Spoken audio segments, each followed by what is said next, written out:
All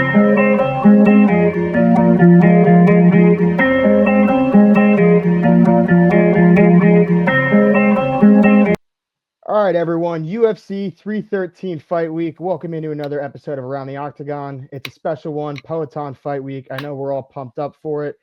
We have Ryan and Son here. Ryan and Son, how are we doing tonight? Doing great. Doing great. Finally warming up in Michigan now, so things are looking less than grim. Yeah, it'll start getting brighter out a little bit later. That'll be nice. But all right, into some fight news.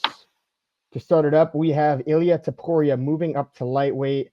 One real big question here, Ryan, do you think he deserves the immediate title shot against Islam Makhachev? I mean, it's hard, right? Like, you can argue both points. You'd like to see him fight. He's already fought once at lightweight. Fought Jai Herbert. Jai Herbert gave him a pretty tough fight in the first round, and then, he ended up finding that wicked KO. And then in terms of, like, you got contenders all over the board. You have Charles Oliveira, Arman Tsarukyan, who Dana said needs to prove himself again, which I personally think is ridiculous. The guy got injured on fight week, where, shit happens. I still think he should be fighting Islam for the belt next, but that's just me. I know Ilia's camp said they're not going to do anything but a title fight, which is dumb. Try to play your cards a little bit and see if you can sneak in there. I wouldn't mind it. I think Islam's a huge test. I don't know how he's favored in that fight, or at least the opening odds had him favored in that fight. I get Ilia's good, but you're fighting the pound for pound number one, so Godspeed. Yeah, I mean, you can go. Go ahead, Zach. All right. All right. All right. Rock, paper, scissors for it. Ready? Rock. Let's go. All right. Ilia getting the title shot straight up. I have a few things that have been on my mind since I saw a post about this the other day.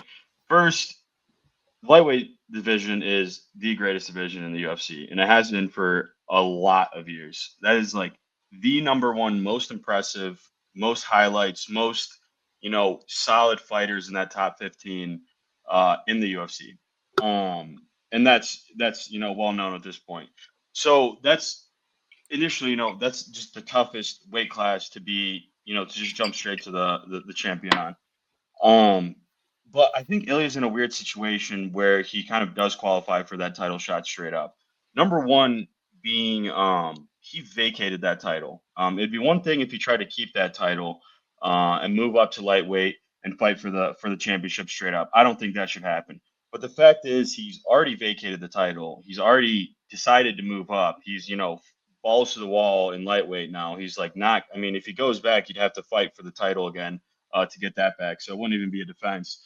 In my mind, this is kind of where, he's just in a position to just go take that fight. He's, especially with his last few performances against the guys that he fought, doing what he did to them. If there's one guy in the UFC right now that deserves that direct title shot moving up, it's Ilia Topuria. Yeah, and I kind of think he solves a big problem in the lightweight division where you have so many guys, but you don't really have that true number one contender ready for that shot. I know you can say Arman Tsarukyan, but again, Dana said he's not getting that title shot next. He just beat Charles, so how's Charles going to get it after losing to Arman and Arman not getting it? If Gaethje wins, if someone going to try to make the argument if he beats Fiziev, he just got flatlined by Holloway. How is Holloway going to get it when you have Topuria moving up? So it's like there's no like easy answer. There's no easy path for it. So it almost seems like Ilia does make sense. But I do get Islam's whole narrative on, I don't want to grant another featherweight moving up the title shot. But I think this is a little bit different given Ilia's track record, given who he just put away. And like you said, the fact that he vacated and moved up, I have no problem with him getting it. And to be honest, I think it's the most exciting fight to make. So I want him to make it. Mm-hmm. Yeah, definitely agreed. It's probably the most exciting fight on the horizon other than John Jones and Tom Aspinall. Yeah, and him moving up, we can lead us right into the next thing. Volk Diego has been announced for UFC 314. Ryan, I know you're a massive Diego guy. I know that's your guy. Do you think he takes out the legend in Volk? How do you feel about this fight? He has one path to victory. Volk's the better fighter. I'm not going to sit here and argue like Diego, night and day, like better fighter. His power in the first two rounds, Diego's power in gas tank in the first two rounds could get it done for him. If he doesn't finish Volk inside those first 2 rounds, you're just going to see a masterclass performance by Volk. There's some questionability on Diego Lopez's gas tank, and it shows, up in round 3, the Danny Gay fight. I know he had to make weight multiple times. It's happened more times in his career where he just seems to slow down in that 3rd round, and Volk will push the pace for a full 25 minutes. And I think he's a better striker. He can handle himself on the ground. I mean, I don't think you're submitting Volk. Brian Ortega had Volk in the nastiest guillotine and the nastiest triangle choke, you've ever seen. Volk escape both and then proceed to beat the shit out of him. And I guess the only question you have is Volk's chin still there? He's taken a year off. I think he's taken the time. He's been preparing for this fight for a long time. He's preparing to fight Ilia, a guy that knocked him out, for about a year now. So, unfortunately, I do not think it's Diego Lopez's time. I still see Volk reclaiming that title. You got it this time. Yeah, I was like, who's going to talk? Yeah, I do agree with what you said. I do think Volk is going to reclaim his throne here. I just don't know if I see Diego putting Volk away. I think in order to win, he will have to knock him out. I don't think he will submit Volk like you touched on, Ryan. And then it's like, I think Volk is a better striker. He's the more experienced fighter. I know Diego's had a ton of fights, but just at the level, not at the level that Volk has regarding, strength of competition and whatnot. Diego has beaten some good fighters. I mean, Ortega, Danny Ige is no slouch by any means, but that's not the level that Volk's on. Volk's on a different level. I know he's old. I know he just got knocked out twice. But I don't know if I see Diego putting him away. And I do like Volk in this fight to get the job done. Like I said, it'll come down to the power in those first 10 minutes. If he can't clip Volk in those first 10 minutes, in my opinion, I think Volk just carries it away. Probably finding a finish at some point in 4 or 5. And he did find Ortega's chin in the first minute. Yeah, when he first 30 seconds, he pretty much slept him unconscious and woke him back up again. And then, it showed for the rest of the fight. Ortega did not look himself after that. Yeah, I think if he could find something like that and Volk doesn't see whatever strike coming, he's not anticipating it. I can see him catching Volk, but I don't know if he'll be able to just put him out. Because, I mean, if you look at how he got knocked out, I mean, I'm not comparing Diego's power to Ilia Topuria. That's just not going to happen. He doesn't have that kind of power. And then you have a lightweight in Islam landing a head kick. So, I mean, I don't really see Diego kicking Volk in the head. But, I mean, granted, his chin has to be a little bit deteriorated after those 2 knockouts. But just the way in which he was knocked out, I don't see Diego doing that to him. I just can't fathom it. I don't know. Yeah, I mean, you guys checked all the boxes except one. And I'm glad you guys didn't, because my official, winning method of this is Diego by submission. I agree with all the points you guys have been making. I think it's going to be very tough for Volk to get caught again, especially after a year off. Diego's not as fast as Ilia. Ilia somehow is super strong. He just packs a fucking punch.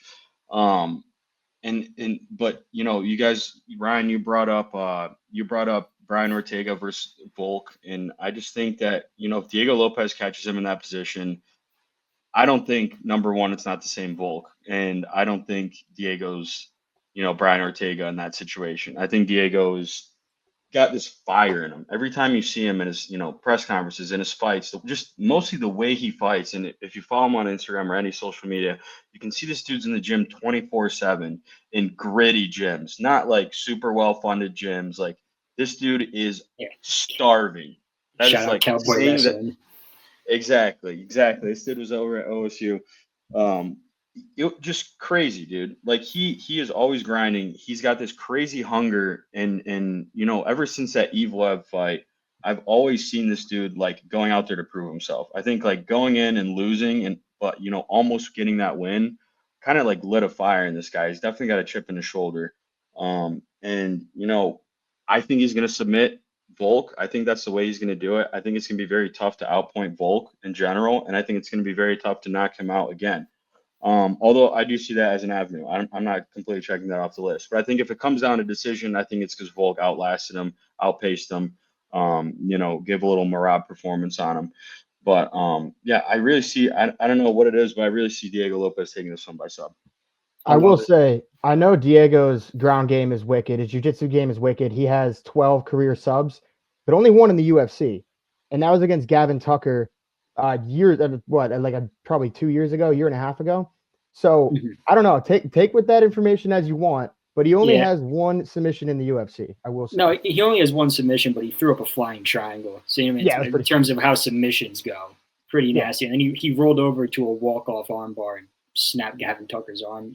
One of the slicker submissions of the year, So 100%. Yeah, I mean, let's not But lie to Guy's got ourselves game. here. Guy's He's got an game. absolute he does. I'm beast. not Yeah, saying he doesn't, beast. but just take with that information, do with it as you want.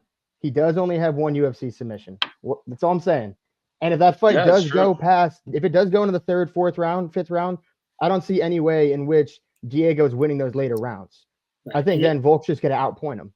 And then you think he's look at it like I know he only has one submission, but Kimura sweeps off the back on Evloev, the strongest grappler in the featherweight division. Throwing up knee bars, arm bars, everything. Like the guy is a wicked grappler. Yeah, no, Yeah. he does. I can't take that away from him. All right, I some just more. think, I'm sorry, No, go just on. last thing is just between his last fight and now, he's just been strictly focusing on that wrestling. And, if he does get that belt, with his ground game and puts that into play, I think that's a perfect opportunity for the UFC to set up Diego Lopes Evloev too. Because he is a Absolutely. contender. Evloev's had crazy, last few performances, absolutely dominating his opponents. And I mean, what else are you going to do? You just got to toss him up there. He's up. He's going to be up in that top 5, taking someone in there. Might as well make it Diego Lopes and let Diego get that loss back. Yeah, Evloev is definitely up next. I will say that fight with Aljo was pretty close, but I mean, he did get the Yeah. win. But yeah, now Evloev's definitely up next for that featherweight shot after this fight in Miami. Dude, I will say this. I am very happy. I know they were floating the idea around of Josh Emmett, Diego Lopes, as a filler when they fought Topuria before he vacated. And I had nightmares just thinking of Emmett landing that overhand right and just slumping another prospect, just crushing the hopes and dreams of UFC fans everywhere. Diego goes to Yeah. scratch his neck and just eats a fucking overhand right. Dude, you could see it. That is a Don't weird tell me you take. can't see it. I always definitely every is. time he touches that neck, dude, I always see somebody coming in and knocking him out. That's like my biggest fear. Like it's All right. Achilles heel, I feel like. Some more fight news. Just announced for April 26th, you have Jamahal Hill versus Khalil Rountree. Jamahal Hill opened as a pretty sizable favorite. I was seeing Rountree at like plus 170 opening odds.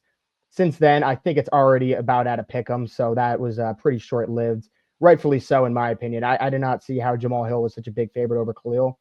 But son, we'll kick it off with you. I know Jamahal Hill trained with your buddy JJ and whatnot. So, you holding any loyalty there, or are you switching up and going with Khalil? Yeah, I mean, I hate to say it, but just given my position, I'm here and I'm having to give a pick, and just how the last few performances have been is really what I'm looking at. Jamal was looking really good against Yuri, until he wasn't. He was quickly taken apart, and after a certain point, and you just think about Khalil's last fight, it was like literally watching a gladiator fight. That dude gave his all. He had nothing left in the tank. Went 4 rounds with Alex, which is Won 2 of them. unbelievable. Yeah, exactly. Won 2 of them too. He's putting the pressure on, and I guess I can see why Jamal opened up as a heavier favorite, especially after that beating that Khalil took. I mean, that takes a toll on you. What happened to him is not some minor knockout, some minor injury. He got walked down, didn't land a punch, and got absolutely dismantled in the worst way. So I can see why Jamal opened up as a favorite. With that said, I'm still taking Rountree. He's just a beast. If he can put up a performance even half of what he did with Alex, he's getting Jamal out of there again. And I hate to say it because I absolutely love Jamahal Hill. He's a Michigan native. He's a legend around the gym. People love him, but I just have been having a really tough time watching those last few fights. And I just really don't think he's at that peak Jamahal Hill that we remember. Slinging knockouts left and right, and just being like a really good up and coming prospect. And even that UFC champion Jamahal Hill, he's not the same guy that we saw against Glover. And I don't know what happened in between then and now, but it's just not the same guy, and I'm gonna have to take Rountree. Zach, you want to go? You can take it. Well, Yeah, Son, I have to agree with you. I mean, either way, I think someone's going to be asleep on the canvas for this fight, no matter how it goes. And to your point about, you don't see the same Jamahal Hill that we used to. I think, the Achilles tear, big impact on that, rushing back. He came back very quick, fought Alex, got KO'd. It's a tough fight. Then you fight Yuri, get KO'd.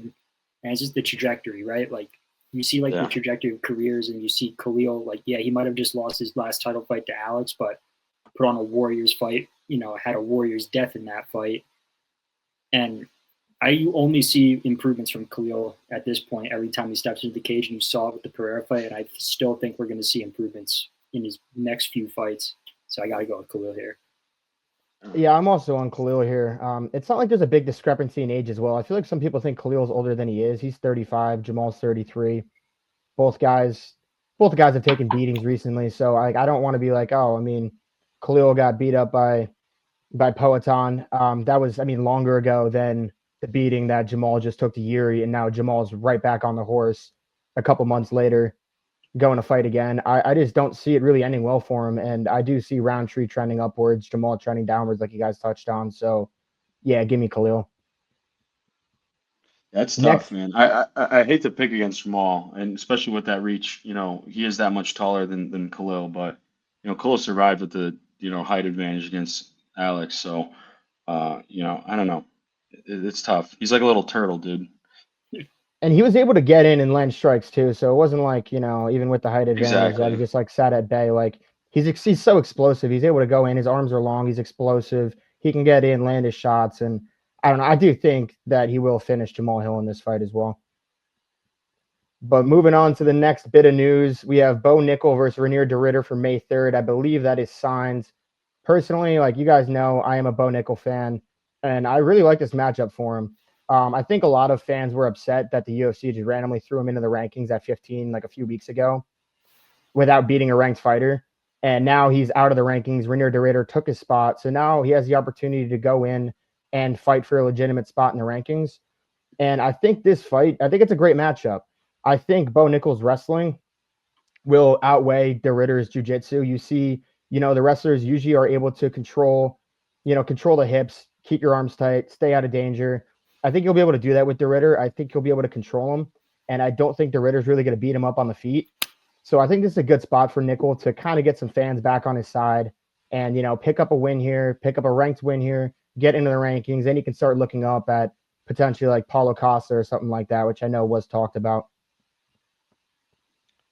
Yeah, I have such a tough time like seeing this fight. I said this to you guys earlier. I have a tough time imagining this fight in my head. Even when the bell rings, I can see these guys try and strike with each other. One, de Ridder is just super weird to watch. He's super awkward. He looks like a newborn giraffe out there. But he gets the win, and he gets in a good fashion. Bo Nickal, on the other hand, when I see him on the feet, and obviously I don't see this fight staying on the feet for long, but Bo Nickal on the feet is also awkward.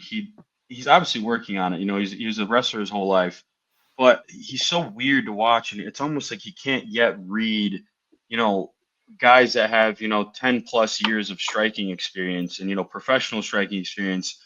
On the feet, he can't read as well as they can. He can't telegraph, see the telegraph coming as well as they can. It's just so weird. And he just kind of spams that overhand. And I don't know, Ritter to me, when you put a guy like that that's so awkward on the feet against a guy that's so, for lack of better words, inexperienced on the feet as Bo Nickal is, or just unfocused on being on the feet as Nickal is, I see him being in this weird middle ground where he doesn't know what to do. And de Ridder, with his experience and his abilities, I can see him picking apart on the feet. And that all is gonna go. That fight's gonna go for as long as Bo wants to keep it on the feet.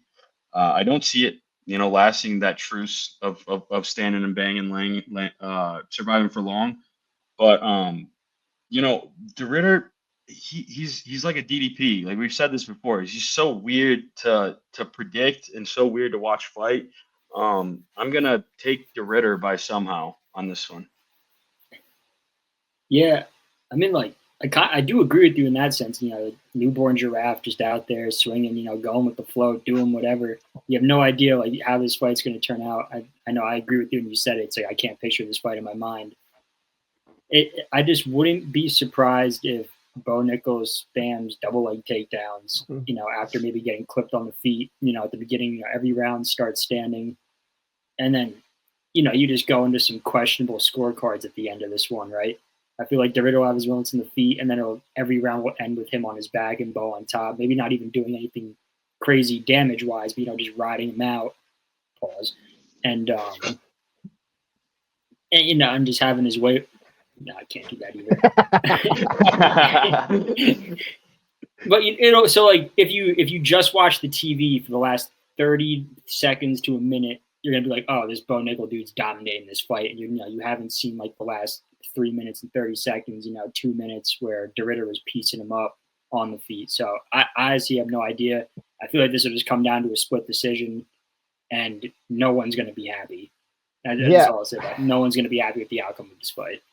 Yeah, I don't disagree with anything you guys said in any of your analysis of Nickal's fighting style or Dorito's, but I just think that if Bo does get hit, first off, I don't think Dorito is necessarily even going to piece him apart on the feet, because if he goes and he actually wants to completely let it go and start throwing, he's just going to walk himself into a blast double. Like, that's just what's going to happen. He's going to be tentative. Like, I see him sitting there and being like, okay, when do I go? And when he does go, he's going to get blast doubled and he's going to get controlled. And I just see Bo being able to control the Ritter. I mean, Gerald Mearshart was controlling him for good portions of that fight as well on top. So, like, if Gerald Mearshart was able to do it, how is Bo Nickal not going to be able to? I mean, I know Mearshart didn't do it for the entirety of the fight. And, I mean, that's why the Ritter ended up getting the win there. I mean, he did finish him, but before the finish and whatnot, I don't know. I do see Nickal just being able to control him. I do see a lot of blast doubles, and I do see, like, to be completely honest, I see like a 30-27 UD. Yeah, I mean, I really want to wait to see when these odds come out, because if it's anywhere near, the minus 1,000 that, he's getting, that he's gotten historically, I'm hammering DeRitter. This is probably one of those fights I'm leaving off the bet slip, though. Yeah, I do think the Ritter is going to be, a good underdog bet, just because I do think the odds are going to be pretty lopsided for whatever reason. They just seem to be like that with Bo Nickal. Granted, he hasn't really fought very good competition, so that's probably attributes to it. But the Ritter, I can see him being a good value play, but I do think Nickal does get the job done. And then on to our last piece of news, Belal versus JDM, UFC 315, May 10th has been announced. That's a fun fight. I'm excited for it. Ryan, we'll kick this one off with you. Belal, JDM, who are you taking? Dude, honestly, I have no idea. I mean, Belal is just one of those guys, tough, gritty. You say what you want about him, decision merchant, put you to sleep, remember the decision.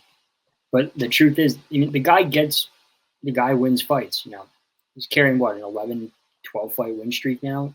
It doesn't matter really who you put in front of him. He gets it done. He had a couple pretty bad losses early in his career, and then since then he's been improving.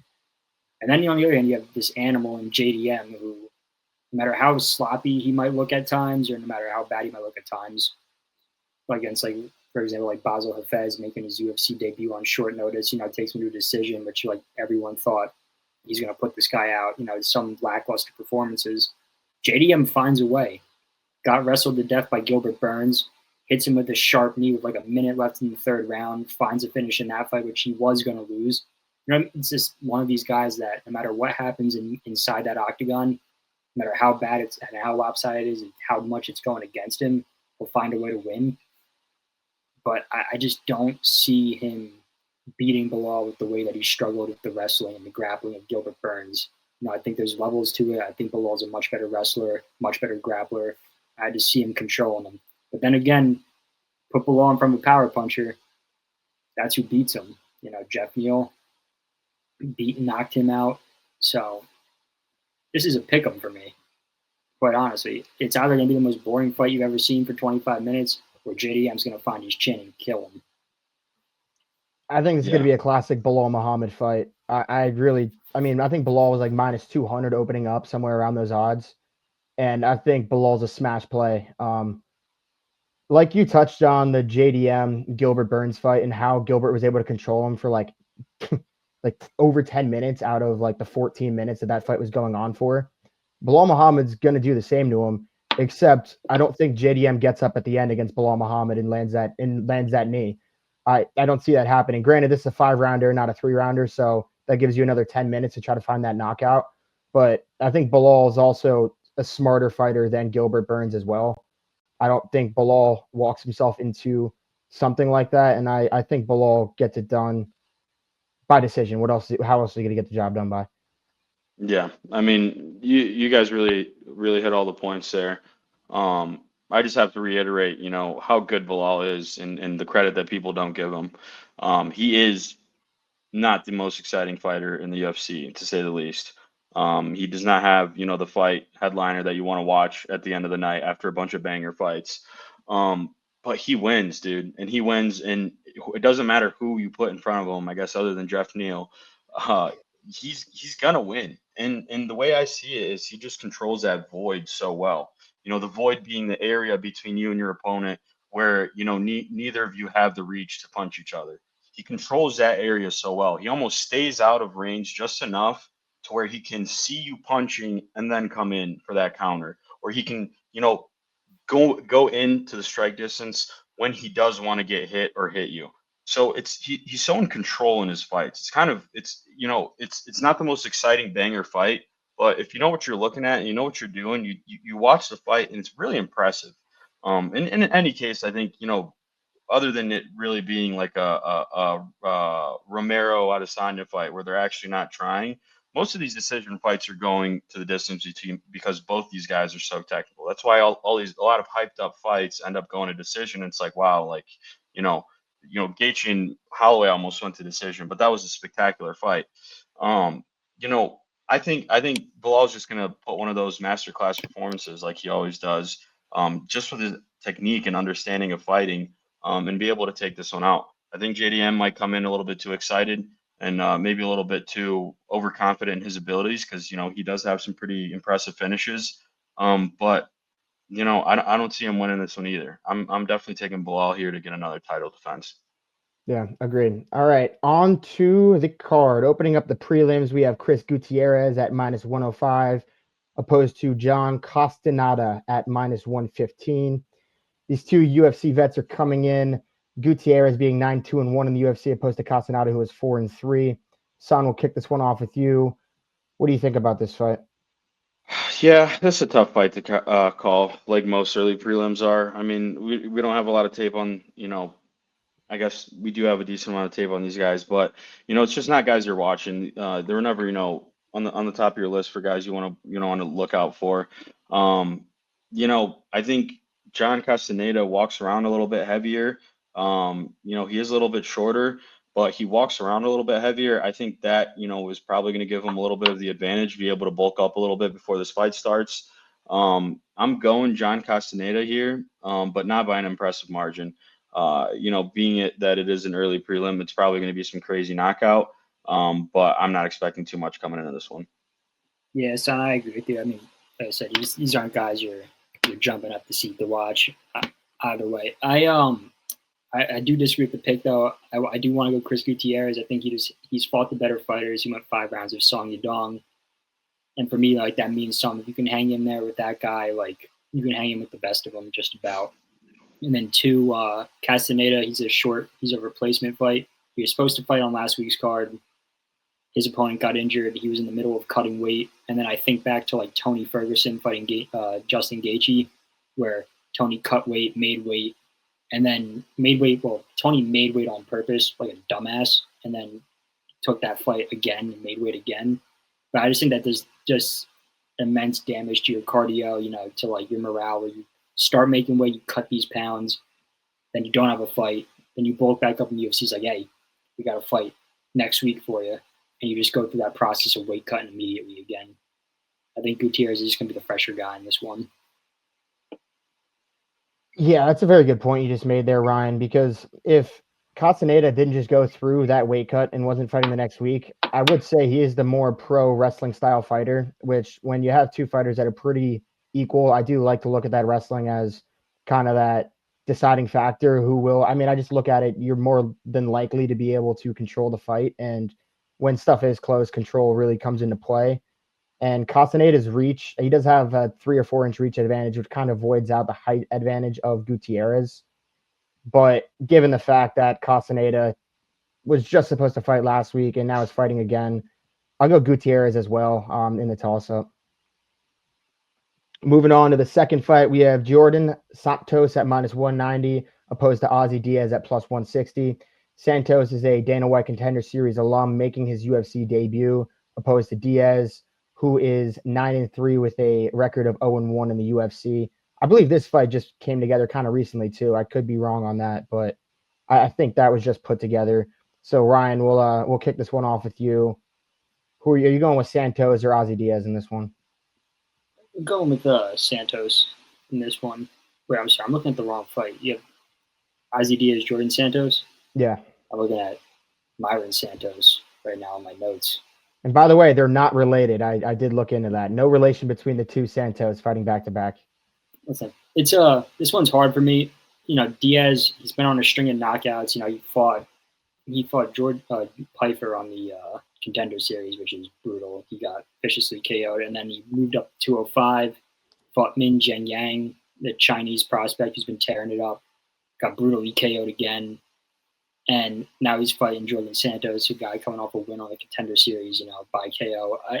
Although, like, the debut always scares me a little bit, I think Santos is ready for this one, and I expect the second round finish. Yeah, I'll have to agree there. I think I'm definitely going Jordan Santos here. You know, he doesn't have the longest, you know, resume. He's not, you know, fighting in super elite fighting leagues before, you know, getting on the Contender Series and getting that win. And again, like you said, that debut aspect of it does scare me a lot. Especially, you know, he got, I think, a knockout in that Contender Series fight.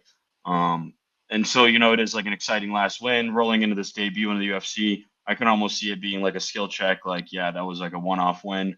But, you know, I do like to take, you know, the prospect or the up and coming or the you know, newcomer in the UFC, you know, with caution, obviously. But yeah, I'm just gonna go quick here and take Jordan Santos here. Yeah, I'm also on Santos. We'll make that a sweep. Santos, 7 years younger, and he just throws way higher volume. He's averaging like 5.5 significant strikes landed per minute, opposed to a little over 2. I think the youth and the volume play a big factor. Although Diaz is 4 inches taller with a 4-inch reach advantage, so it's not something I just want to kind of gloss over. But that fight against Zhang Mingyang was just 3 months ago, and he got put away pretty good there. And you're going to come back 3 months later against a guy that throws very high volume. I don't think that's a recipe for success. Therefore, give me Jordan Santos. Yeah. All right, moving on. We have the unrelated Myron Santos at -340 against Francis Marshall at +260. Santos is 15-1, coming off winning the Ultimate Fighter, again making his UFC debut, opposed to Francis Marshall, who is 8-2 while being 2-2 in the UFC. Son, we'll kick this one off with you. Do you think the Santos get the job done back to back? Yeah, I almost want to take a Santos parlay here, a little 1-2. I think Myron takes this one. I think he's a pretty exciting prospect. You know, he's I think 14-1, 15-1. He's got a pretty strong record. I like him. He's Brazilian. I'm gonna side with him. You know, the guy he's fighting, who is it, Francis Marshall. He's, you know, he's all right, but doesn't have as much experience or at least fight time as Myron has. And you know, just with that, you know, lengthwise, height-wise, everything's pretty much the same. So I'm going Myron here, you know, just with the excitement that he brings and just him being a prospect here coming in this fight. Yeah, I want him to win at the very least. Yeah. So no, I agree with you. I think when you look at both guys' resumes, even though like they really don't have any much experience fighting in like the Octagon per se, you have one guy who's went through the Contender Series, not the Contender Series, the Ultimate Fighter, won it clearly, dominantly, and you have Francis Marshall who's been coming up. He's fighting on the regional scene. So I have to take the guy, you know, even though there's not much experience on Octagon time, it's like there's a clear-cut difference between the caliber of opponents they've been facing in their careers. So I got to go with the veteranship here from Myron Santos. Yeah. I'm actually going to go Francis Marshall here. If you look into Francis Marshall, if you look into his 2 losses, first off, I like the odds at plus 260. I think plus 260 is a bit much. If you look into his 2 losses, they were to William Gomez and Isaac Dolgarian, who I think are both solid fighters. For a guy, coming in, those are 2 of your first 4 fights. Like those are those are no bums. I mean, I'm not comparing William Gomez and Isaac Dolgarian to guys that'll be like, future contender status. But those are solid guys to come in and fight in your early days in the UFC. Marshall's also out of a great gym and American Top Team.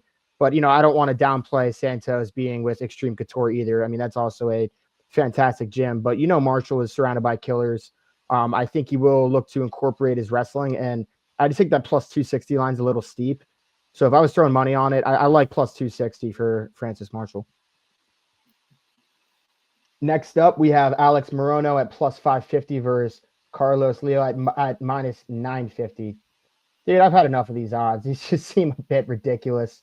Morono is 24-11 in his career, while having 21 fights in the UFC, being 13-8, opposed to Leo, who is 21-6 in his career, while being 0-1 in the UFC. Granted, that one loss was a debut to Renat Fakhretdinov, so that is, a tough debut matchup. Ryan, we'll start this one off with you. I mean, I have a feeling we're going to talk about, wow, these odds kind of speak for themselves, but I'll let you take the floor from here. Yeah, so I saw the odds at first, I didn't really know too much. I saw Carlos Leal fight, made his UFC debut against Renat Fakhretdinov back on that Saudi Arabia card.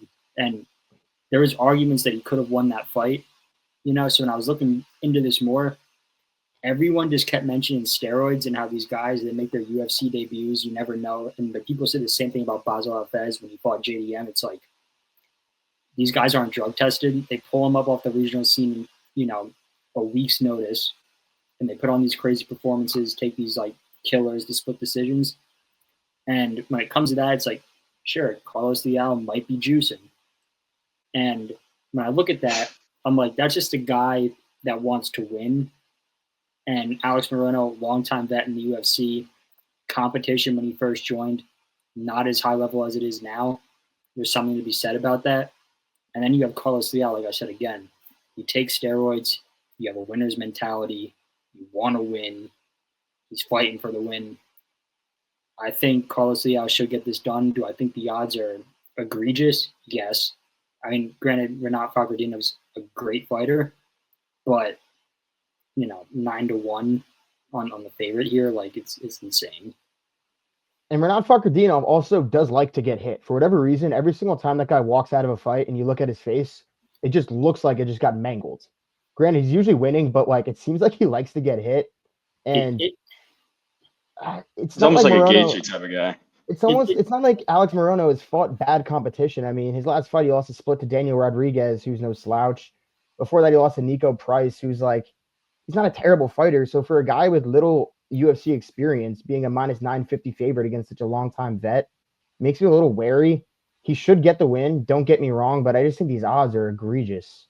I say this: it's like if he was taking something, on the regional scene before making his UFC debut on short notice, this and had the time to get drug tested, he might look like a Basel Hafez. You look like a killer against JDM, who everyone thought was on steroids, and then just loses 2 in a row. Knocked out by the Welsh fighter, the Welsh gangster. I'm blanking on his name, but you know what I'm talking about. Yeah.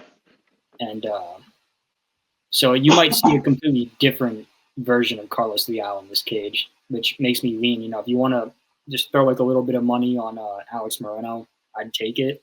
You don't know what type of fighter you're going to get at this point. Are you talking about Obon Elliott, by the way? Obon Elliott, yeah. That's him.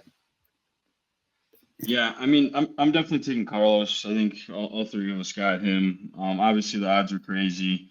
I do think they're almost kind of fair. I mean, Alex lost his last 2. He hasn't had, an illustrious UFC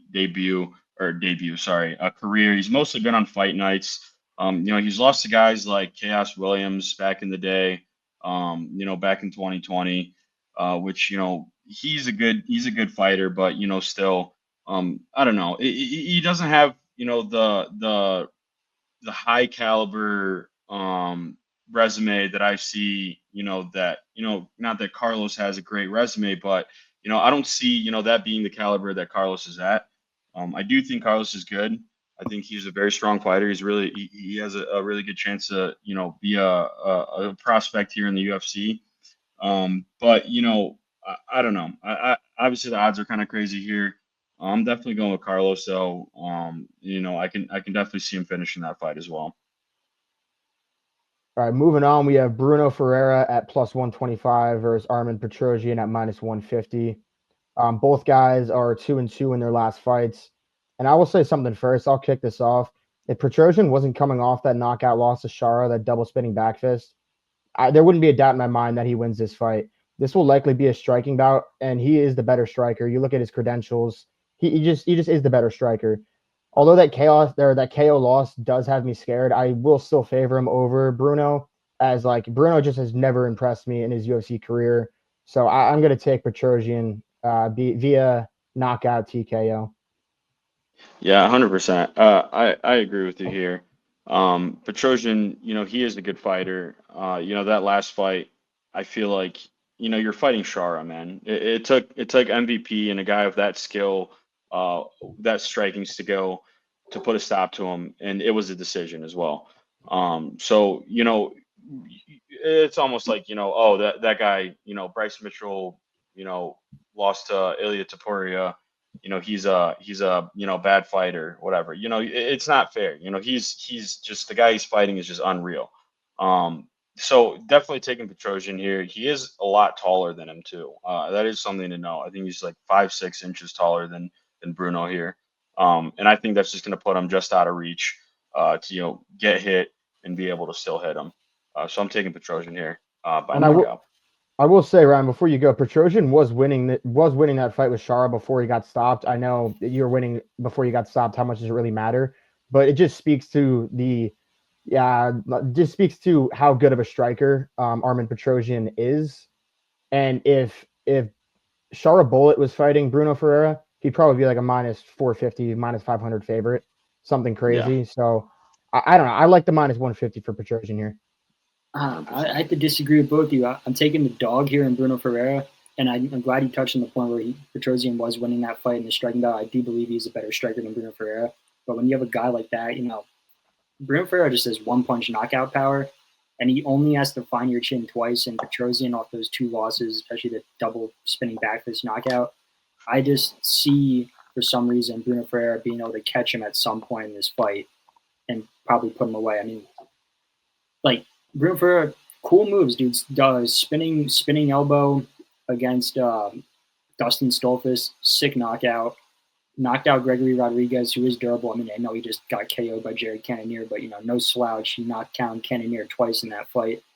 So, he's fought guys that prove that they can somewhat hang with the best of them in this division. And I think all Bruno Ferreira needs is one good place punch, which I think he can find in this fight to put him away. Yeah. All right. We have an exciting fight up next. We have Joshua Van at minus 195 versus Rei Tsuruya at plus 165. Van is 12-2 while being 5-1 in the UFC, has a 2-fight win streak going, opposed to Tsuruya, who is 1-0 in the UFC and a road to the UFC alum. Ryan, we've talked about these road to the UFC guys plenty. What do you have to say about this one? I mean, Joshua Van, I think he takes this one just volume. I think he puts Rei Tsuruya away, and I've said this before, and I'll say it again on this podcast. It's like, dude, these road to the UFC guys, they look good in the competition that they're fighting. You have Ansho Jubilee. You have Reinier Nakamura, who just was like the last fraud check on that same card as Peyton Talbot. These guys look good. Rei Tsuruya relies on the grappling. And I think after maybe round one, Joshua Van's going to start stuffing those takedowns and just unloading that volume. Like Joshua Van's no slouch. Rei Tsuruya has looked good, but I can't trust these road to UFC guys anymore, dude. They look like killers. When they come into the UFC, Rong Zhu's another one, and they just get the shit kicked out of them. So I have to go with the boy Joshua Van here. Yeah, I agree with you guys. Although I will say, Rei Tsuruya is a hell of a fighter. I mean, he's very exciting to watch. He's cool. I'm a big fan of those Japanese fighters. I like that we're seeing a lot more on, these main and important cards like Alex. I know that Ray fought in Alex's last card and won. That is kind of swaying me a little bit. I kind of do want to take him here just because he's on that same card. Just some superstitious aspects there. But I think everybody is kind of expecting Joshua Van. I mean, he has ridiculous volume. He does absorb a lot of punches, though. That is kind of the thing that I've realized. He takes a lot. He puts out a lot. Pause. But Ray's kind of going a lot more for takedowns and more so than strikes per round. So I am gonna have to go Josh Van here. Plus he's from Myanmar, which is like it's kind of just like one of those places where you're just like, yeah, those dudes are tough, man. Especially if you're in the UFC, that dude's a tank, and he is. The amount of punches he's taking, it's like he's like a Muay Thai fighter out there. He reminds me of Rod Tang when he's punching his face in the middle of rounds. He's got that durability. So yeah, I definitely see him taking this one. I agree with you guys.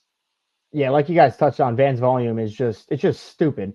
And also, a little interesting fun fact here. I saw something that fighters with undefeated records in 2025 have won only like approximately 30 to 35% of their fights this year, while being the favorite in over 70% of those fights, which is kind of just a ridiculous stat. And I think Rei Tsuruya is going to be the next one to kind of contribute to that stat. I think Van's, although he's not the favorite, but I do see another undefeated fighter going down.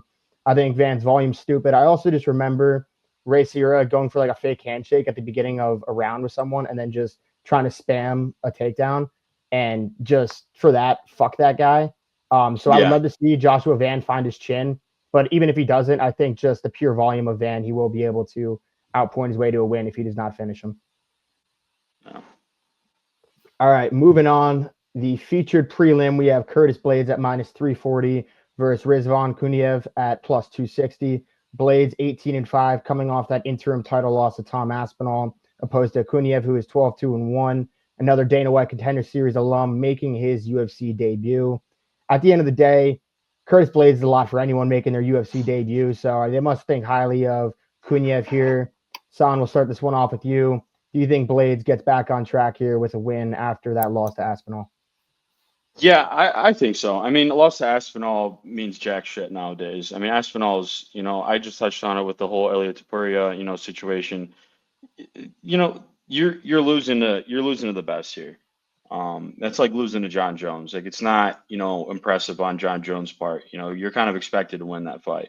I will say Curtis Blades is one of those guys that he has those streaky careers. That is just weird. It's he's always, up and down the rankings. He's always winning and losing fights. But this is one of those fights that he wins. Obviously a debut here for the other guy, for his opponent. And Curtis Blades obviously has crazy experience. He's got crazy, fight time. And he obviously, he beat Jalin Almeida. That's a very good fighter to have on your resume. And then the next fight he lost. So, he has that streaky record. But I do think this fight is set up for Curtis to win and shoot him back up in the rankings a little bit.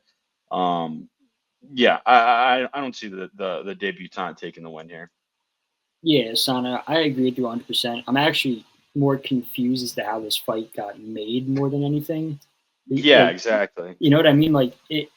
I kind of understood throwing Shamil Gaziev, and the heavyweight division is very light. I think there's only like 30 to 35 fighters in that division as a total, so like to beat two guys, you're ranked. But to make your debut against the number 5 ranked heavyweight in the world is ridiculous to me, especially you have a guy like Fiziev who's fought on Dana White Contender Series twice. I mean, he won both of them. Dana didn't give him the contract the first time. Went and fought in the PFL.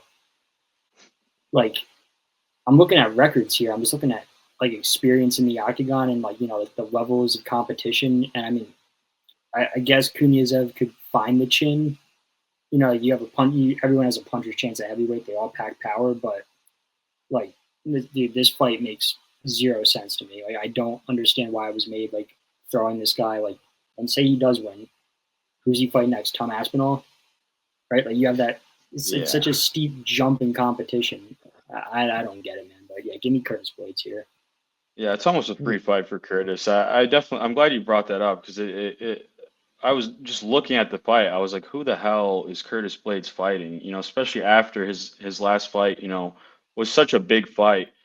And he does like his last few opponents in general for Curtis Blades have just been like, top tier fighters. And then now you toss like this random guy just coming in. I don't know. He has. This guy has Kuniev has a good like record. Okay, he's been finishing his last fights, but I don't know. Like it's just so weird. Like it doesn't make sense, like you say. Definitely, like it's almost like a freebie for Curtis here, so he can like retire or something. Yeah, it is a bit weird. I mean, you're going from fighting for, the interim title to fighting a guy making his UFC debut. Granted, like Kuniev has fought in the PFL and Eagle FC. Now that Eagle FC is on, that main organization level, but they have some good competition over there. And he is Russian, so maybe that helps out. But Yeah, that always helps. it's just kind of a bizarre matchup. And like you touched on, the heavyweight division is so damn thin, but just that drop from fighting Aspinall to a debutant just seems very weird. It seems like an opportunity for Blades to get back on track, let him pick up a win. So yeah, I could see Blades negating the wrestling here and finding a shot. I'm going to take Blades via finish. All right, on to the main card to kick it off. We have King Green at plus 350 versus Mauricio Rufy at minus 500. Green, a longtime UFC vet, is 13-11-2 in the UFC, opposed to Rufy, who is 2-0 in the UFC and currently on a 6-fight win streak. I am so damn pumped to watch Rufy fight in the Octagon again. I love his striking style. Son, we'll kick it off with you. Brazilian to Brazilian, how are you feeling about this fight? I'm feeling pretty bad for King Green here. I think he's gonna have to change his name after this one. He's gonna get dethroned pretty quick. I think Rufy's gonna pull out a nasty knockout or just something ridiculous. I'm really seeing a highlight reel happening this weekend. I don't think King Green can, I don't think he can handle whatever Rufy's gonna bring. He's just, obviously Rufy's last fight was really underwhelming, or not his last fight, but I think one of the last few fights I had him by, he either won by decision. Really like weird performance on him. I think this is his time to bounce back. Fighting Nerds, you can't say enough about that gym. It's amazing. Every single fighter that's in that gym, even the supporters that, the fighters that are coming in to train with that core group of guys, everybody's super elite. Pablo Scupita, great coach. He's unbelievable. Just studies the game in the craziest ways. I don't see Rufy losing, and I don't see him losing for the next few fights either. I see him rising that rank pretty quick and just tearing through the competition. He's just such an exciting prospect, and he's so damn good on the feet, on the ground, whatever he wants. He's that exciting and that good. I'm taking Rufy by whatever he wants. Yeah, son, I do agree with you. I think like that fight with James Yontop, they were both fighting at catchweight, so Yontop's going to be more durable. Rufy hit him with some crazy shots, put him down in round two. I thought he had the finish there. Yontop's just so damn durable. But I guess what does worry me is those fast twitch muscle fibers out of Rufy to an extent, right? So like this, I think Bobby Green, or he's like a 5-1 favorite against Bobby Green, which I don't agree with those odds. Bobby Green's proven, he can hang in there with the best of them. Shaky record, but still has fought wars. But at this stage in his career, with the damage he's taken, that devastating KO loss to Jalin Turner, I think Rufy just has to find one shot to put him away. But I wouldn't be surprised if this goes into 3 rounds. We see a slower Rufy, and the fight looks a lot closer than people thinks it is. But that being said, give me Rufy by round 1 KO. Yeah, I think Rufy puts him away too. Like you touched on, King Green has been knocked out, a decent amount in his last few fights. Yo, can you guys hear me? Yeah, I got you. Sorry, my volume just kind of cut out. But yeah, our King Green has been put away multiple times in his last few fights. Whether it was Jalin Turner, Drew Dober, Islam Makhachev, they all put out Green. I don't see why Rufy won't be able to. I think Green's chin's gone more than James Iontop's is. So yeah, I see Rufy getting it done, and I can also see a round 1 knockout here. All right, moving up in the pay-per-view, we have Amanda Lemos at plus 115 versus Iasmin Lucindo at -135. Lemos is 14-4-1 while being 8-4 in the UFC, opposed to Lucindo, who is 17-5 while being 4-1 in the UFC. Ryan, we'll kick this one off with you. Are you going with the youth and Lucindo here? I am. I think Lucindo is just on the come up to get fraud checked by Zhang Weili. I think that's how that division goes. You know, like you have an impressive number of wins. I think she's like what 5-0, 5-1 now. She's on like a 3 or 4 fight win streak. Yeah, she's on a 4-fight win streak. Exactly. And then it just comes down to you fighting Zhang. But I think Amanda Lemos, you know, while having an exciting career and, you know, a good career, it just showed after her last performance against Zhang, like, you know, there's levels to this. And once you get past her, you have to fight the champ. And I don't know, that division's sort of in a stalemate for me. So I like to see the younger girls on momentum come up, and I think she'll win this one comfortably. Yeah, I'm gonna go the other way here. I think Amanda Lemos takes this fight. I think she's really good. I watched her last few fights. She's one of those, you know, very, you know, uncharacteristic women fighters. You know, you think almost like she's very skilled. She's very, you know, top tier. You know, has a lot of experience. I don't know. I've always liked her. I think she's an exciting fighter. Like, she moves quick. She hits hard. She's not out there, you know, skipping around, you know, just messing around. Not to say that these women fighters are. They could probably all beat my ass. But you know, she just fights in a way that she's trying to win out there. She's not going for decisions. She's going for finishes. I've always thought she was exciting. You know, a lot of people like to joke, and I've even made the joke, you know, a bathroom break fight. But she's not one of those. You know, she's always a fight that I sit down and watch, and I thoroughly enjoy watching. And I think she's going to bring out another really good performance this weekend, and I think she's going to take it with the plus money too. You know, plus 110, I think she's at. And I like those odds. She's a very, very strong parlay piece in my eyes. I will say I don't think age plays as big of a factor in women's MMA as it does in men's. So Definitely. I don't think the age differential of, you know, the 37 to 23 is as big of a factor in women's MMA, but it's still 14 years. You know, she's still 14 years younger. She's had to have taken just less damage throughout her career, training, sparring, whatnot.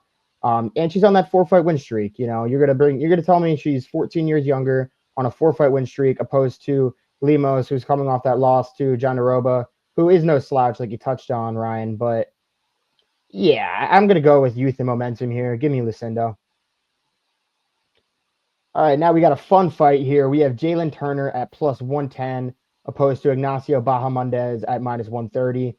Turner is 14-8. He's coming off that TKO loss to Renato Moicano, opposed to Bahamondes, who is 16-5 while being 5-2 in the UFC. I think this is another tough one to really predict, because every time Jalin Turner fights, it's pretty damn hard to predict what's going to happen. Is he going to give up? Is he not going to give up? Is it going to be a split decision? Probably. But Ryan, I'll let you take the floor from here. Turner or Bahamondes? You know, I'm glad you mentioned like the giving up part. It's why this has me leaning more towards Bahamondes. I mean, both guys are phenomenal strikers. You know, wicked KO wins like to both of their resumes. You know, I'd say they're pretty much even in the striking department. They also, Jalin Turner, and neither guy has their height and reach advantage in this fight, which says something. You know, usually both guys walk around like 6'2", 6'3", you know, massive. Not even massive, just like tall for the lightweight division. But it's just like watching Jalin Turner fight Dan Hooker and then Renato Moicano, who he could have put away. You know, I get it. 300K bonus on the line. You want that walk-off KO. But then Moicano took him down, and it's just sort of like you just watched him crumble in round two. You know, like didn't really fight much off the back, like just kind of shriveled up, accepted the loss. And then same thing, had Hooker hurt, who obviously durable as hell, can take a beating to give one. But there were multiple instances in that fight where I thought Jalin Turner should have put him out. And for me, Ignacio Bahamondes doesn't have that. And I think like every time you see Ignacio Bahamondes get in that cage, he's just getting better. I mean, his last one against Memo Torres, you know, you have a guy that's going to come in full blitz, rush against you. And he just, you know, stepped on the back foot, right straight, sniped him, found the chin. And I think Ignacio Bahamondes is just riding that momentum as well, you know, finally getting a shot in the rankings, which I think he's deserved for a while now. And give me Bahamondes. I think this is going to be a war, and especially if it's a war, Bahamondes is probably going to be the one pulling that through based off past experiences of Jalin Turner fights. 100%. I like the analysis there. For sure, taking Bahamondes here. Not only do I think he wins this fight, also he's boys with Mondo, who we had on the pod a little while ago. Got to go with him. He's had a really exciting last few fights. I think he's a great fighter in general. I think he's a really good prospect coming in. He's a good guy that I think is going to be rising into that ranking and staying there for a while. He's always been solid, always puts on a fun performance. And then you turn to Jalin Turner, and he's just sloppy, to say the least. In those last few fights, it's you think about Moicano, obviously, it's kind of a weird situation. He should have won that fight. He didn't. Where's his head at? You have a $300,000 free $300,000 on the ground, and you're not going to finish that fight. I mean, where is your head at? What are you doing? Like, why are you even in the cage right now? Like, there's so many questions to bring to Jalin Turner. And Bahamondes is just on a streak. This dude's killing it. Like, I really don't see it going any other way. Like, Jalin Turner is like a sitting duck right now, just waiting for this fight to get clapped. Because I really I'm very confident that Bahamondes has taken this fight. I mean, he's been so impressive, and Jalin Turner's been so the opposite of impressive, almost insulting. Him getting a good fight like this. I feel like they almost want to kick him off the. I don't know. I don't know what. You gotta defend your ranking at some point, right? Like, I think you do. I don't disagree with that, man. But if you look at who Turner has fought, and he has, granted, like that whole fight with Moicano, I get he won the knockout, like the walk-off knockout win. Dude, if he just followed it up with a Sean O'Malley hammer fist there and just literally just won, Moicano was sitting there waiting for it. So I don't know where Jalin Turner's fight IQ is at, but I will say it's not like Jalin Turner's just like, it's not like he's just a bum or something. I mean, he knocked down both Gamrot and Moicano. He went to war with Dan Hooker. That was a super fun fight. I do think Hooker won that fight. I don't really agree with the split there. Well, I agree with the split to Hooker. I just don't think it should have been a split. I don't know, man. That round 2 could have gone either way. You know what I mean? Like that round, you landed that fucking massive head kick and then ended up with his back taken 2 seconds away from being finished. I get that. I get the split there. That's a tricky fight to call, in my opinion. It is, and I know Bahamondes throws crazy volume, and he's shown that he can scrap. But I mean, Turner's been in there with the guy's ranked very highly in this division, where Bahamondes just hasn't yet. And Turner has fucked me over before. But I don't know. This is the only fight that I actually didn't have a prediction down here for. But I will say I'm going Jalin Turner. But if he loses, this will be the last time in my life I ever am pro Jalin Turner. So don't let me down here. Don't make me look like an idiot. I'm going Jalin Turner to get this done, and he's going to get the split called in his way this time. He needs it. He's due. He's due. Man, I don't know. I really don't see that happening. I think you're very ballsy for taking that pick, and I think you're putting a lot of trust in him. I mean, the last 4 fights, lost 3 of them. One to who though? To who? Who did he lose to? Moicano, Hooker, and Gamrot. Yes. It's not like the Hooker and Gamrot, he took the decision. But even his wins before that, I mean, he's got some impressive finishes and stuff. He has a lot of submissions and even a few, you get a few knockouts in there too. But who's he, even fighting? Like, I'm looking at his record right now. I mean, if you want to talk about who he's fighting, I mean, he's fought the better of the competition if you're comparing his resume to Ignacio Bahamondes's. Yeah, but you can look at but I mean, you look even further back. I mean, this dude's lost to Luque. I mean, Matt Frevola. Any guy that's even slightly above average. And obviously, I'm not saying Vicente Luque and Matt Frevola. I think they're way better than these other guys that he's beaten. But I just, as soon as you get like a little bit of resistance on Jalin Turner, I feel like he just crumbles. Like I don't know. I don't know why I'm so anti Jalin Turner, but I am. And he's just really been pissing me off his last few performances, honestly. That's probably what's really turning my head. Yeah, I don't hate the Bahamondes call at all. I just think you're being a little disrespectful to Turner here. I agree. That's fair. That's fair. I'll take that. Yeah, I guess. It's just like when it comes down, it's like, I think it's just proven Jalin. You don't know if Bahamondes is ready to take that next leap and if he is that next level type of fighter, especially in the lightweight division. But when you look, Jalin Turner's kind of proven that he can't hang with the top level competition at this point in his career in the lightweight division. I'd like to see him move up, honestly. Yeah, he's big enough to move up. He's big enough to move up. That weight cut's probably brutal, and like unfortunately, I just don't think he can hang with the best of them in that division. I don't see him moving up in the rankings anytime soon, even if he wins this Bahamondes fight.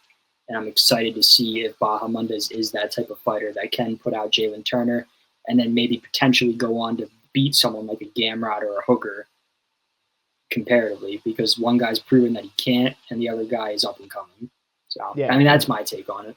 And Bahamondes is one hell of a striker. I think this fight's really, I think it's going to be a fun fight. Potential, if you didn't have Gaethje, Fiziev, and I guess even Pereira versus Ankalaev, I would probably have this as my front runner for fight of the night. I think this is going to be fireworks. So this is one that, you know, make sure you're not making a snack during this fight. It's going to be a fun one. But moving on to the co-main, we have Justin the Highlight Real Gaethje at plus 135 versus Rafael Fiziev at minus 160.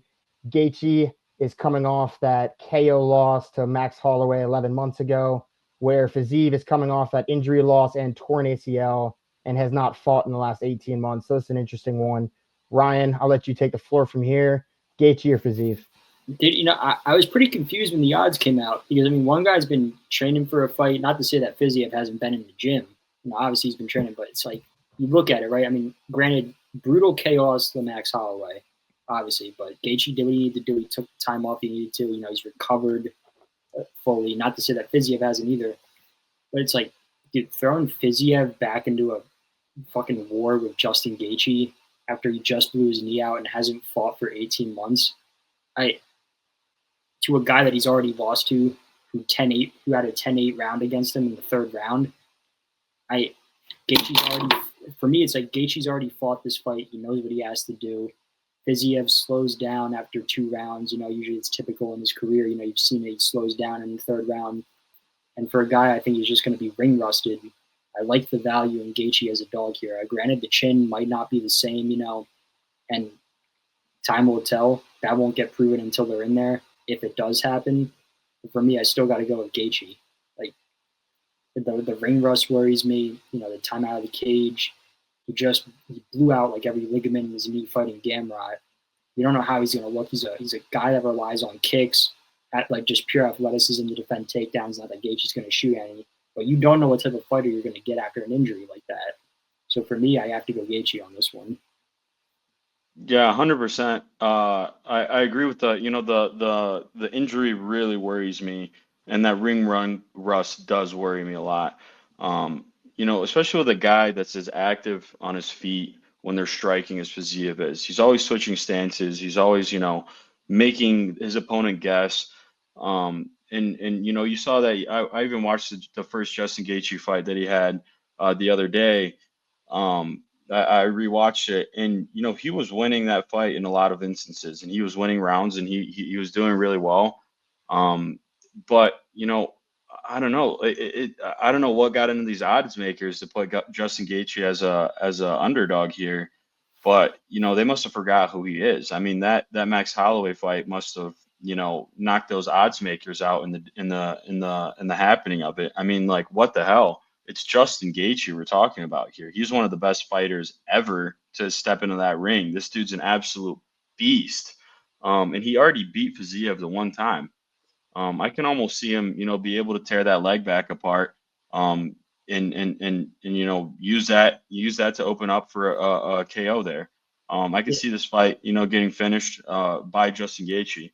Obviously, Fiziev is going to always pose a threat. He's really quick. He's like he's always moving in and out of the pocket. He's always switching stances. But is he really going to be that quick? I'm almost questioning his mobility coming into this fight, and on such a short notice too.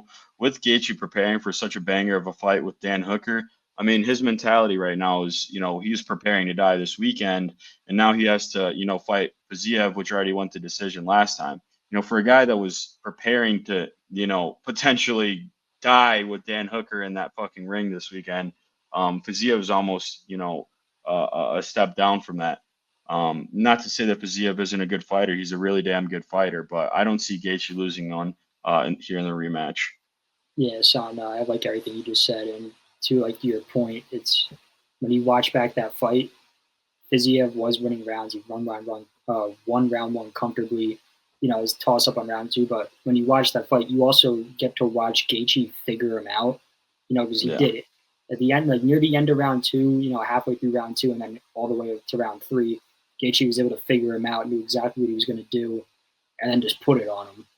Pause.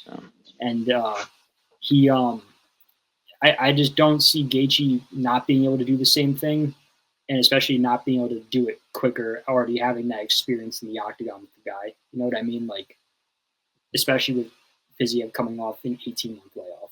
You're not going to be the same. If Fiziev had fought, 2 or 3 times after that, was coming in, it was like a 3-month turnaround, I'd probably take Fiziev in this, but I just can't see it. Yeah, definitely. I'm going to preface this by saying if Fiziev did not come off that injury loss in this 18-month layoff, I don't think I'd really have much doubt in my mind on Rafael Fiziev getting the job done in this fight. I do not understand Vegas's mindset on this, though. So Gaethje was the favorite against Dan Hooker, who was prepping for a full camp, then gets replaced by Rafael Fiziev, like a week and a half, 2 weeks maybe before the fight, maybe 2.5, somewhere in that time range. And then Fiziev comes in as the favorite. So I don't understand why Gaethje was favorited over Hooker, but is now the underdog against Fiziev. I think that's a bit weird. But Fiziev, 18 months is a long time, but I don't really doubt that he's going to be healthy. He took the proper amount of time to recover. And Gaethje hasn't fought in close to a year either. So ring rust can go both ways. I know Gaethje is a 30-fight veteran, but that's still a long layoff himself. I know he's recovering from the knockout, and I don't fault him for taking, a year off. That's a smart thing to do. But ring rust can go both ways. That first fight was extremely close, although I do agree with the Gaethje win there. But Gaethje now being 36, Fiziev does have dynamite in his hands. I will bet on Justin Gaethje, but for my official prediction, I'm going Rafael Fiziev to get the job done here. I guess I just like to be different. Maybe I want clicks. I don't fucking know, man. But give me Rafael Fiziev here. Yeah, good luck. I cannot wait till we put out our picks and Sunday morning. I'm just gonna be, basking over here, man. It's gonna be nice. Right. Moving on to the main event of the evening. Alex Pereira is coming in at -115 versus Magomed Ankalaev at -105. Pereira is 12-2 with a 9-1 record in the UFC, where Ankalaev is 21-1 while being 11-1-1 in the UFC. Son, I'll let you take the floor from here. What's your prediction on this fight? Alex Pereira. Need I say more? This dude is a legend already, and he's, his rise of fame is crazy. Can't say enough about this guy. He's an absolute beast. Love watching him. I don't think I've missed a single fight since he's joined the UFC. I've been excited since that Adesanya storyline came out, since, the glory days. God, this dude's like easily one of my favorite fighters. I love watching this dude fight. It's always exciting. It's always fireworks. I think when this fight first got announced, he opened up as like a +170 underdog, which I thought was the most embarrassing thing I've ever seen in the world. That like screamed Ngannou versus Gain to me when Ngannou opened up at +190. I don't think I've ever taken a line faster in my life. And now we see Alex is favored. Why is that? Because Ankalaev said that he was going to stand and bang with him. That is the dumbest thing that you can ever do with Alex Pereira. And if he has any sort of brain cells, he'll take this fight to the ground as soon as possible. But even if he does do that, I think people just assume that since Alex is such a good striker, that he doesn't have ground game or whatever the case is. I think people forget who Alex's coach is. Glover Teixeira, who is one of the best jiu-jitsu, ground game specialists of his time. And he has such a strong and long and good career in the UFC, just putting the beat down on people, getting that championship belt, oldest UFC fighter ever, I think. He's just a timeless beast, and he's been training Alex for the past 2-3 years. Just and you see, like, Alex's fights just don't go to the ground. So I guess people just haven't seen it happen. But for all intents and purposes, he is a black belt. Granted, it might have been rushed since the fight he got his black belt in jiu-jitsu on, he won by striking. So I definitely don't see what the upgrade there was for. But how the fuck does this guy have a black belt, bro? Like, dude, I'm not discrediting him. I'm not discrediting his coach, but they're just because like, you don't need jujitsu when you have a left hook. like as Islam would say, like, who gave this brother black belt? Who gave this brother black belt? Man? Yeah, Come I on. mean, like they might have to check the grappling, but I don't know. I think he's almost due for a submission one if Ankalaev wants it. I think he's really good on the ground. I watch him training. I see his clips, you know, when he's training jiu-jitsu at the Teixeira gym out in Connecticut. I think it's like he's good. Like he just doesn't do it during UFC. And I think for whatever reason, you know, his style of takedown defense is always to keep it on the feet. That's why you see him on the cage a lot. When he does try and get taken down, he puts it on the cage, postures his opponent up so he can set him up for a knockdown or a knockout. Sorry. I don't know. He's going to do everything in his power to keep it on the feet. I'm going to take Alex by knockout. He's going to be on every single bet slip I have this weekend. I will never bet against Alex Pereira. I think it's just so tough. It's just so impossible for me to bet on against that guy. And I'm taking Alex by, you know, whatever method of knockout he wants. I can even see an elbow getting knocked out here. Yeah, so for me, I agree with you. I have Pereira also. I think what it comes down to, I think the grappling will only be a factor for the first maybe 2.5 rounds here, where Ankalaev is able to get those takedowns, maybe control him for a little bit on the ground. Pereira's going to find his way back up eventually and start laying the beating on him. And then two to note is Alex Pereira has such disgusting leg kicks that people, you know, he throws them very sneakily. And if there's one really big, there's a couple, but if there's one really huge hole in Ankalaev's game, it's how he deals with leg kicks. And once that leg's compromised, the takedowns become less effective.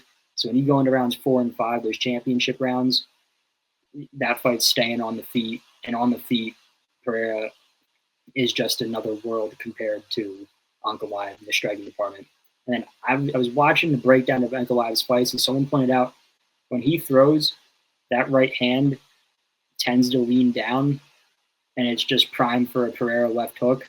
So eventually in this fight, I see Pereira catching him. You know, the grappling's going to get neutralized at some point, unless, you know, they're both no sweat, so like he takes him down immediately and somehow finds a sub, which Pereira does have very good submission defense. We saw it in the Jan Blachowicz fight. He was able to defend those subs, especially early, especially at elevation. And then another thing to note is the last 3 times we've seen Pereira fight last year, he was injured for all of them. You know, considering broken toes, took Geary again on like 2 weeks' notice to save a card. And then when he fought Khalil, he was sick at elevation on antibiotics and went 4 rounds and came out the fresher fighter somehow in that 4th round. You know, you just don't see that. So the guy is cardio for days. I don't think Ankalaev is going to be able to wear him out with the grappling whatsoever. And then, like I said, as this fight drags, it's just going to be a stand and bang for those last 10 to 15 minutes of that fight. And when you're in Pereira's world, you know it. And I have him finding a KO somehow, some way, whatever, not even somehow, some way, but like you said, Son, whatever he wants. Yeah, I will start this off by saying Alex Pereira has been taken down by Yuri Prohaska. Oh, you're not doing this, are you? Jan Blachowicz multiple times, and Israel Adesanya was able to take him down, control his wrist. Yuri was able to take him down, somewhat start to be able to posture up. Blachowicz was able to get in a position of a rear naked choke. So the wrestling of Magomed Ankalaev does scare me. I know people say, oh, you know, he's a kickboxer, he likes to strike, yada, yada, yada. Sure, until you get hit by Alex Pereira, then you don't want to strike. He's not going to strike. I mean, he will strike, but he's going to bring this fight to the ground. But I don't think he'll be able to find the sub there. If Blachowicz was sitting there with a rear naked choke that looked almost sunk and Alex was able to fend it off, I don't think Magomed will find the sub. And I do think as the fight goes on, those leg kicks will play a factor. And I don't think that Magomed will necessarily be able to find those entries with the damaged leg. It's much more difficult to go in and shoot for a shot when one of your legs isn't really working. And at the end of the day, play stupid games, win stupid prizes. If he's going to strike with Alex, he's got to win his stupid prize, and he's got to eat a left hook, and he's got to get finished. So I am taking Alex Pereira here by knockout.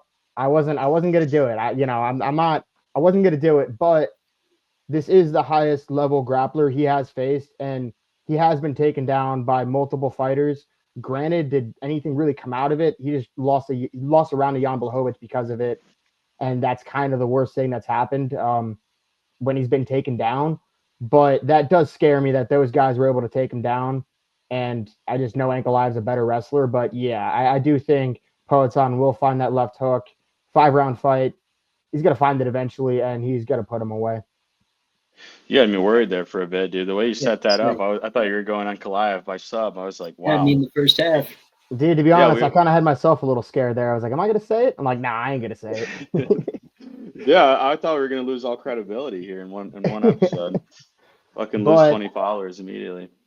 With that being said, that brings us to the end of the episode. Thank you all for listening. Drop a sub. That'd be appreciated. Help the boys out. Throw in a like, whatever you want if you're feeling generous. I will say, yeah, pushing our way to 1,000 subs. I think we're sitting right now pretty at like 550. Just trying to get it to 1,000 and start making money off this shit. Yeah, we're getting up there. Help the fellas out. Thank you all for listening, and yeah, I'm excited for this card.